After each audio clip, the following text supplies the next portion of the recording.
Assalamualaikum warahmatullahi wabarakatuh. Anak-anak, kita bertemu lagi dengan mata pelajaran geografi di kelas 10 IPS bersama Ibu Syahda. Oke, kita akan masuk ke bab baru, yaitu tentang pengetahuan dasar pemetaan. Peta. Geografi biasanya identik dengan peta. Yuk kita bahas nih, apa sih peta itu? Gimana sih caranya bikin peta? Kita bahas di sini ya anak-anak ya. Oke, dasar-dasar pemetaan. Peta. Jadi, peta itu diartikan dengan gambaran permukaan bumi pada bidang datar dengan skala tertentu. Jadi, bumi itu bulat, sedangkan peta itu datar. Ya, jadi gambar permukaan bumi. Bumi digambar pada bidang datar, namanya peta dengan skala tertentu. Yang kedua ya, jadi skala ini perbandingan ya. Jadi dengan perbandingan tertentu. Terus kenampakan sebenarnya dengan kenampakan yang digambarkan pada peta ini memiliki perbedaan. Oleh karena itu, keterampilan membaca peta harus senantiasa kalian asah agar informasi pada peta diperoleh secara tepat. Oke anak-anak, gambaran peta udah kegambar belum? Udah ya. Jadi kalau misalnya di HP-nya ada Google Map, nah disitulah itu bisa dipakai, itu peta juga, itu peta digital Google Map ya. Oke, next kita jenis dan penggunaan peta. Jadi jenis-jenis peta dibagi jadi dua, ada peta menurut komposisi dan peta menurut skala. Peta menurut komposisi dibagi jadi peta rupa bumi dan peta tematik. Jadi kalau peta rupa bumi itu juga disebut juga dengan peta umum. Dia menampilkan kenampakan permukaan bumi secara umum tanpa menonjolkan salah satu informasi. Nah, kalau peta tematik ini disebut juga dengan peta khusus. Sebelum bikin peta tematik, jadi kita memahami dulu peta rupa bumi. Jadi peta rupa bumi ini digunakan sebagai dasar pembuatan peta tematik. Paham ya? Kalau tematik ini kan berdasarkan tema tertentu, misalnya kayak peta persebaran curah hujan atau peta iklim gitu, atau peta kepadatan penduduk, itu peta tematik. Yang kedua, peta menurut skala. Jadi ada peta kadaster, peta skala besar, skala sedang, dan skala kecil. Kalau peta kadaster itu skala 1:100 sampai 1:5000. Skala besar 1:5000 sampai 1:250.000. Peta skala sedang 1:250.000 sampai 1:500.000. Peta skala kecil lebih dari 1:500.000. Jadi semakin besar skala, kenampakan pada peta juga semakin kecil, tapi informasi yang termuat juga semakin banyak. Nah, kita bahas tentang komponen-komponen peta. Komponen peta ada judul peta, skala peta, petunjuk arah, simbol peta, legenda, garis astronomi, insert, sumber peta, tahun pembuatan peta. Kita bahas satu-satu. Yang pertama ada judul peta. Bisa dilihat di gambar komponen peta, ada judul peta, itu dari peta tersebut ada tulisan peta distribusi kepadatan penduduk. Itu namanya judul. Jadi judul itu gambaran umum mengenai isi peta. Jadi pembuatan judul peta itu harus mencerminkan informasi sesuai dari isi peta. Jadi tidak menyebabkan penafsiran ganda atau arti ganda. Yang kedua ada skala peta. Jadi skala tadi di awal sudah Ibu singgung ya. Skala itu perbandingan jarak di peta dengan jarak sebenarnya. Jadi kalau skala peta, nah di sini ada skala peta. Ini ya skala ya.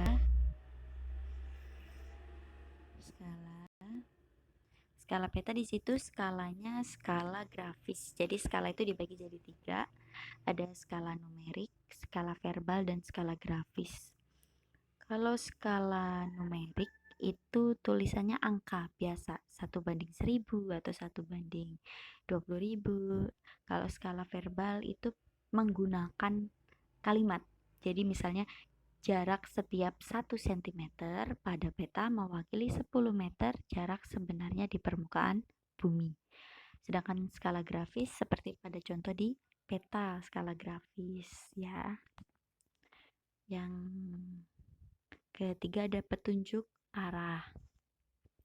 Petunjuk arah atau arah mata angin atau disebut juga dengan orientasi. Ini ya anak-anak ya. Orientasi atau petunjuk arah. Jadi kalau petunjuk arah ini selalu utara selalu mengarah ke atas ya. Jadi jangan salah, mau kayak mana juga gambarnya utara itu selalu ke atas. Yang keempat ada simbol. Simbol peta.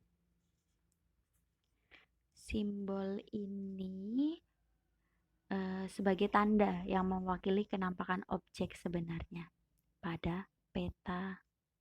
Simbol dibagi jadi 3. Simbol titik, simbol garis, simbol area. Simbol titik ini misalnya dia berdiri sendiri, simbol titik ya. Contohnya misalnya ibu kota provinsi atau pasar gitu ya. Kalau garis itu menggambarkan garis yang memanjang, misalnya sungai, jalan, rel kereta api, dan batas administrasi yang lain. Sedangkan simbol luasan atau simbol area, simbol yang menunjukkan area tertentu, misalnya hutan, sawah, kebun, rawa. Jadi dia wilayah yang lebih luas simbol. Yang kelima ada legenda. Legenda tuh keterangan dari simbol. Jadi simbol tadi kan cuma gambar aja, gambar pada peta. Jadi ada gambar di sini, gambar di sini, ini gambarnya doang, itu namanya simbol. Sedangkan nanti keterangan gambar ini itu namanya legenda. Terus selanjutnya ada garis astronomi. Garis astronomi itu dibagi jadi garis lintang dan garis bujur. Ya, jangan ketukar. Lintang itu yang horizontal, bujur itu yang vertikal. Ya, garis astronomi. Garis lintang dan garis bujur. Garis bujur, garis lintang. Tuh. Selanjutnya ada inset. Inset itu berfungsi memperjelas posisi suatu objek atau wilayah yang dipetakan. Ya. Jadi memberikan gambaran umum wilayah sekitar yang dipetakan. Misal di sini insetnya ini kan gambar kepadatan penduduk ya, kepadatan penduduk di Kotamadya Bandung. Jadi insertnya ini di provinsi Bandung atau provinsi Jawa Barat maksud saya ya. Tuh kalau insert. Terus sumber peta. Jadi dari mana sih peta ini dapatnya? Kalian cari sumber petanya. Nah, di sini sumber petanya dari mana? Di sini sumbernya dari Citra Quickbird Bandung ya, Citra Quickbird Bandung.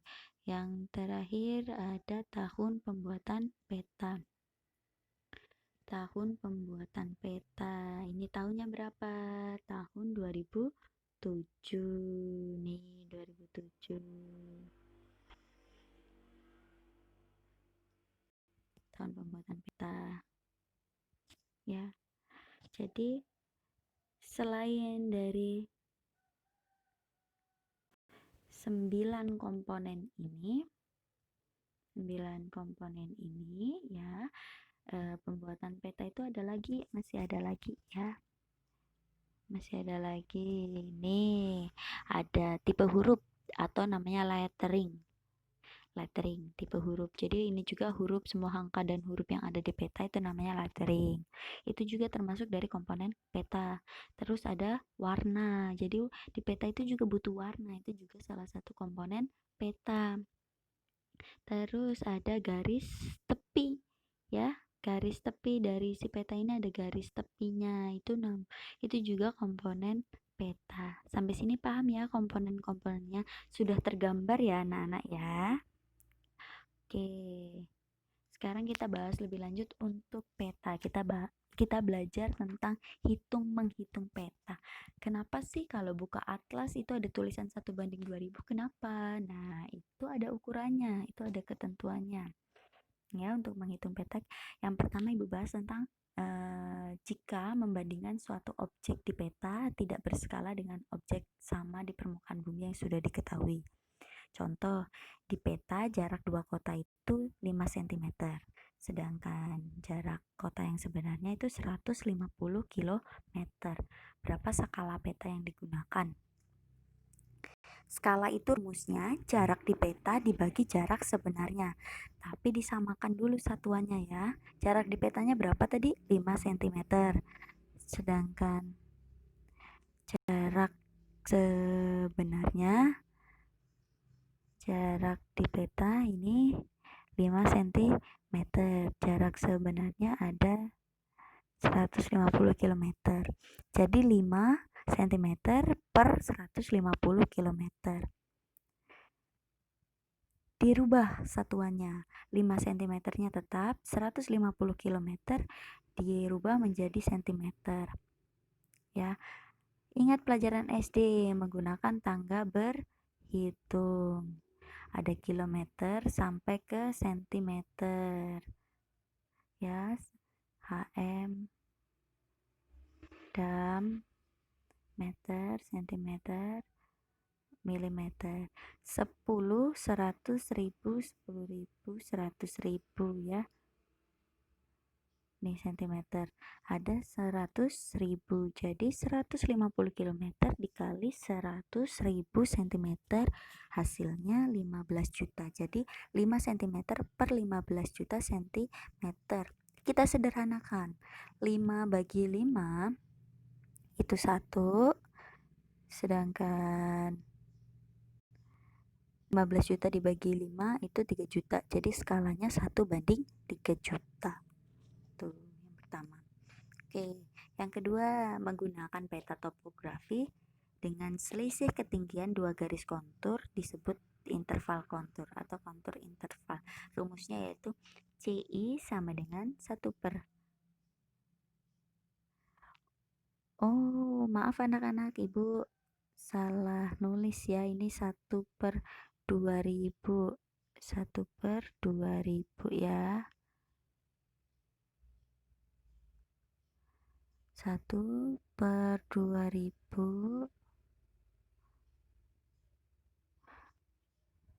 dikali penyebut skala. 1/2000 dikali penyebut skala.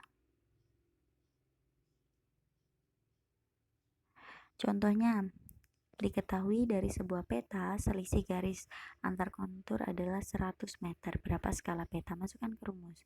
CI-nya tadi 100. Kan rumus CI itu 1/2000 dikali penyebut skala. Kita cari penyebut skalanya. Kita mencari penyebut skalanya. Jadi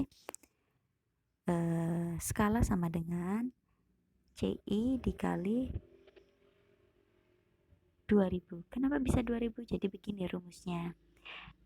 100 sama dengan 1/2000 dikali skala.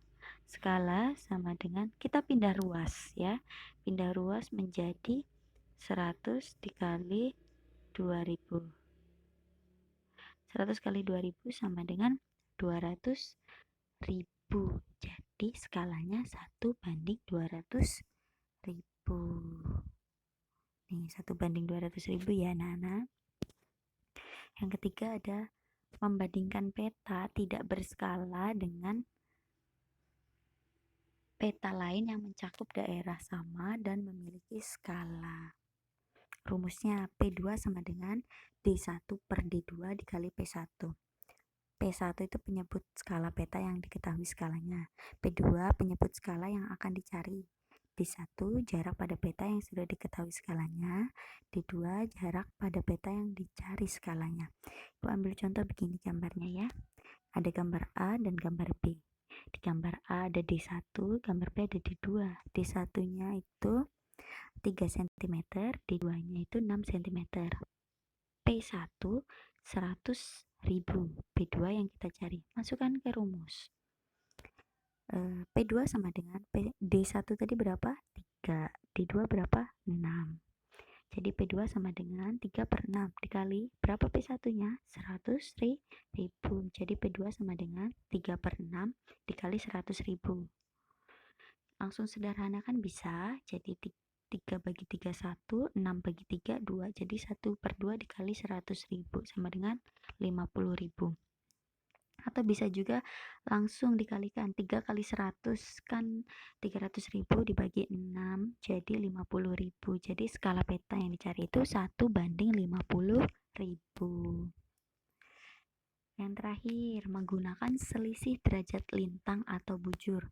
Jadi penentuan skala dengan cara ini didasarkan pada asumsi panjang 1 derajat lintang atau bujur dekat ekuator sama dengan 68,7 mil sama dengan 111 km. Ibu ambil contoh begini. Diketahui waktu pada peta 30 detik, jarak pada petanya 50 cm. Hitung skala pada peta. Jadi kita rubah dulu yang 30 detik ini menjadi 30 detik ini jarak sebenarnya, kita rubah dulu detik ke kilometer. Jadi rumusnya itu 1 detik kan 60 menit, jadi 30 per 60 dikali 111 km. Hitung ya, di rumah kan ada kalkulator, coba cek kalkulatornya. Itu menghasilkan 55,5 km. Dirubah menjadi cm. Jadi kilometer ke senti dikali 100.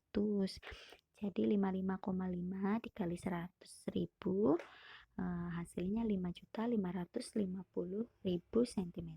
Jadi perbandingannya masukkan ke rumus pertama tadi yang sudah Ibu ajarkan. Nih rumus yang ini ya. Sudah Ibu ajarkan tadi ya, jarak di peta dibagi jarak sebenarnya. Jarak di petanya berapa? 50. Sebenarnya 5.550. Jadi 50 banding 5.550.000. Kita sederhanakan. 50 bagi 50 1. 5.550.000 dibagi 50 111.000. Jadi skalanya adalah 1:111.000. Sampai sini paham anak-anak?